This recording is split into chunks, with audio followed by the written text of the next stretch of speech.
Good day everyone. For this video, sagutan natin yung assignment na binigay ko sa inyo last week about the complex number. So for number 1, we have cube root of 5 cosine 30 degrees plus j sine 30 degrees. So mas isimplify natin para mas maintindihan natin. So pag sinimplify natin yan, we have 5 cosine 30 degrees plus j sine 30 degrees raised to 1/3. So kung titingnan natin, naka-trigonometric form siya ng complex number. So i-breakdown natin siya. So yung x natin, so we have 5 cosine 30 degrees. So using calculator, we can get 4.33. And for y naman natin, we have 5 sine 30 degrees. So is equal to 2.5. So i-plot lang natin siya sa ating Argand diagram. So yung x component natin is 4.33. So nandito siya.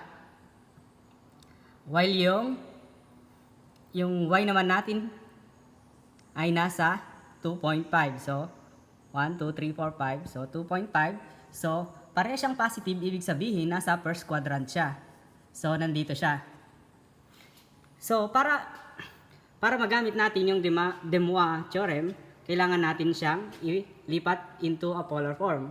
So we have yung r natin equal siya sa 5, then yung reference angle natin dito, so we have 30 degrees, right? So kapag i-change natin siya into polar form, so makikita natin magiging ganito na siya, 5 angle 30 degrees. So using Demois theorem, para ma-solve natin itong problem na to, we have r raised to n angle theta times n. So ang ating r is 5, then yung n natin, which is the exponent, so 1/3. So yung angle natin is 30 degrees, reference angle natin, then times the exponent, which is 1/3. So magiging cube root of 5 angle 10 degrees na siya. So i-plot natin siya. So dito na siya.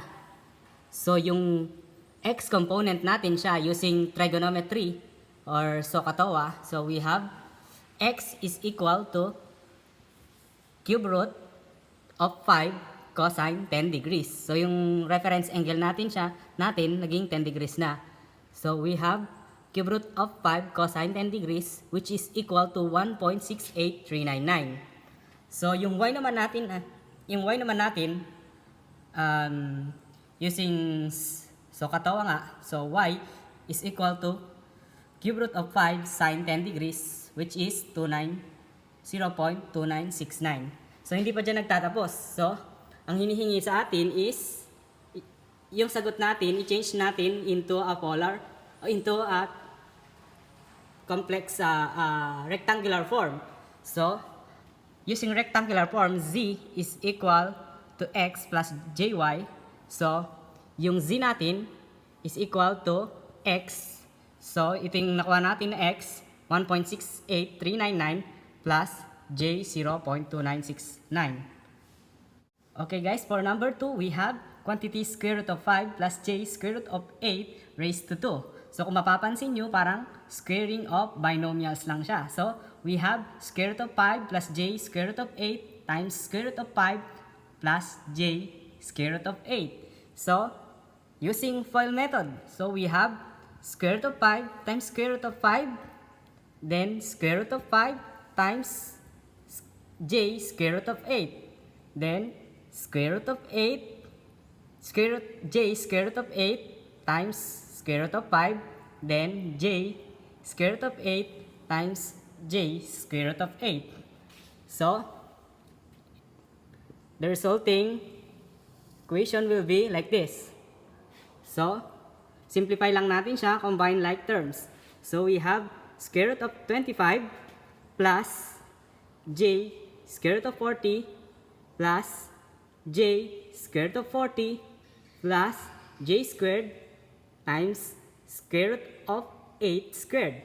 So simplify lang natin siya. We have square root of 25 is 5, then plus j square root of 40 plus j square root of 40 will be 2j square root of 40. So, yung apply lang natin yung law of radicals. So, we have j squared, as like what I said, is equal siya sa negative 1. So, yung square root of 8, kapag in-square mo, magiging 8 na lang. So, simplify lang natin siya. So, 5 plus 2j. So, yung square root of 40, kaya pwede pa natin siyang i-simplify sa 4 times 10. So, square root of 4 is 2 minus 8. So, we have negative 3 plus j 40 times 10. So, mas i-simplify lang natin siya. So, we have, ito na yung resulting equation natin. So, we have z is equal to negative 3 plus j 12.6499. Okay, let's move on to number 3, problem number 3. So, we have quantity 5 over 3 plus j 5 raised to 11. So, ang x natin is 5 over 3 and our y is 5. So, kung makikita natin, kapag ipinlat natin siya, agad-agad makikita natin na nasa quadrant 1 siya. So, kung ipa-plot natin siya, yung, yung x component natin is 5 over 3. So, yung y naman natin ay nasa number 5. So, nandito yung ating complex number. So, first, makikita natin na automatic kapag ganyan, mataas yung exponent niya, use the Moore theorem. So, first, change muna natin siya into a polar form. So, dito makikita natin na makapagbuo tayo ng right triangle. So, we have, para makuha natin ang ating R resultant, so, we will be using Pythagorean theorem. So, R is equal to the square root of 5 over 3 squared plus 5 squared. So, simplify lang natin siya. So, meron tayong square root of 27.78. So, ang R natin is also a 5.27.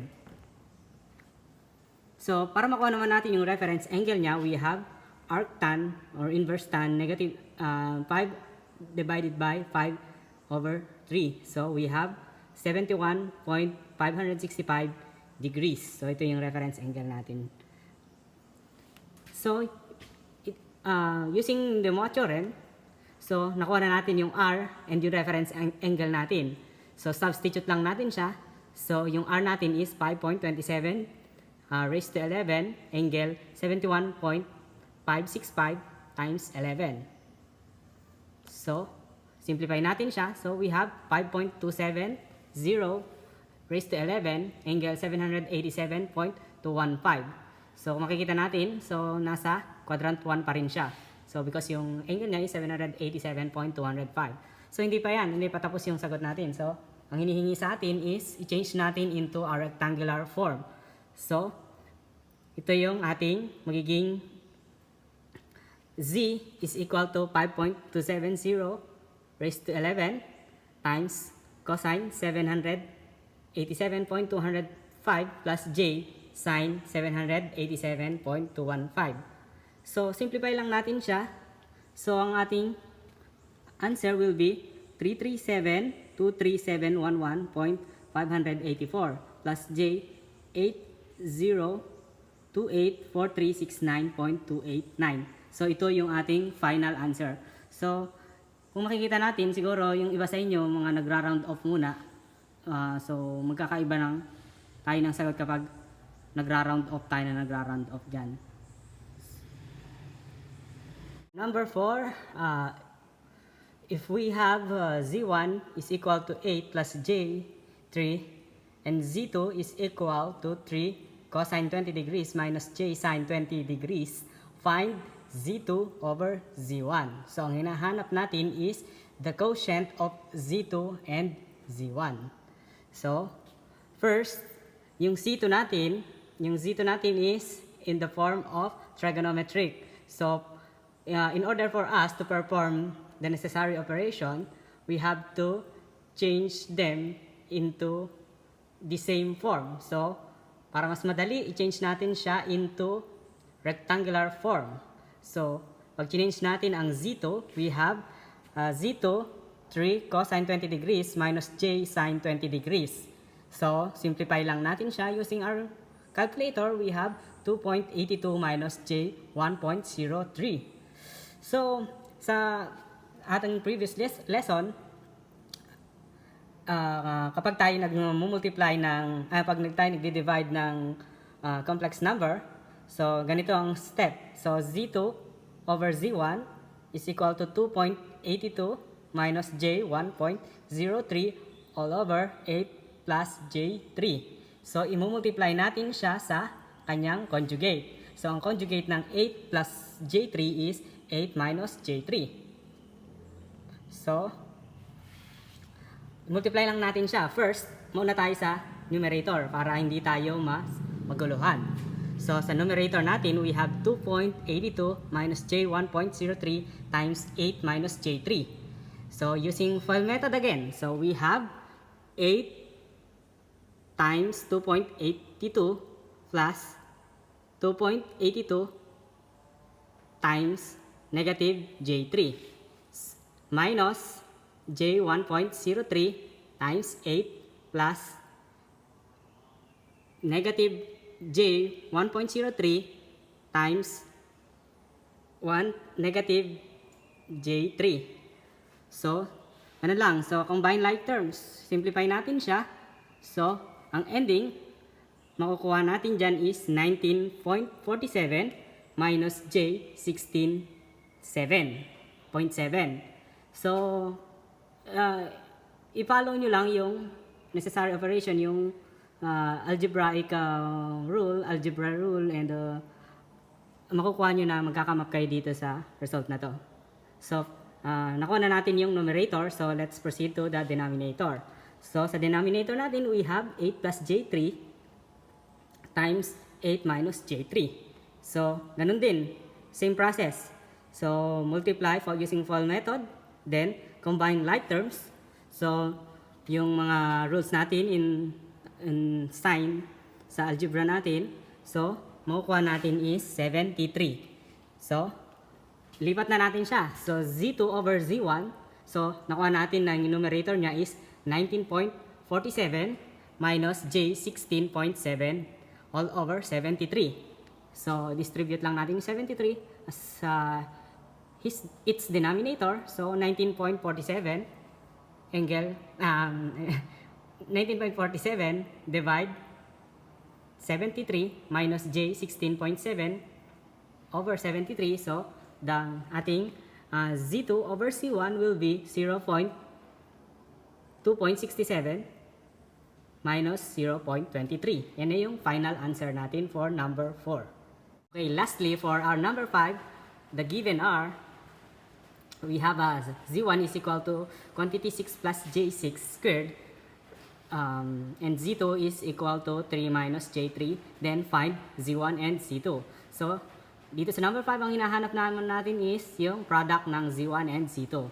So, kung makikita natin, ang Z1, hindi pa siya nakasimplify. So, isimplify natin siya. We have Z1 is equal to 6 plus J6 times 6 plus J6. So, ganun ulit. Ulit-ulit lang yan. Simplify lang natin siya. So, using FOIL method. So, 36 plus J, 36 plus J, 36 plus J squared times 36. So, combine like terms. So, yung J squared, palitan agad natin siya ng negative 1. So, we have 36 plus J 72 plus negative 1 times 36. So, 36 minus 36 plus J 72. So, ang Z1 natin, kapag sinimplify natin is J 72 na lang. So, substitute na natin siya para makuha natin yung product. So, we have Z1 times Z2 is equal to 3 minus J3 times J 72. So, ganun ulit. I-distribute natin yung J 72. So, 3 times J 72 minus J squared times 3 times 72. So, palitan natin yung J squared ng negative 1. So, we have J 216 minus negative 1 times 216.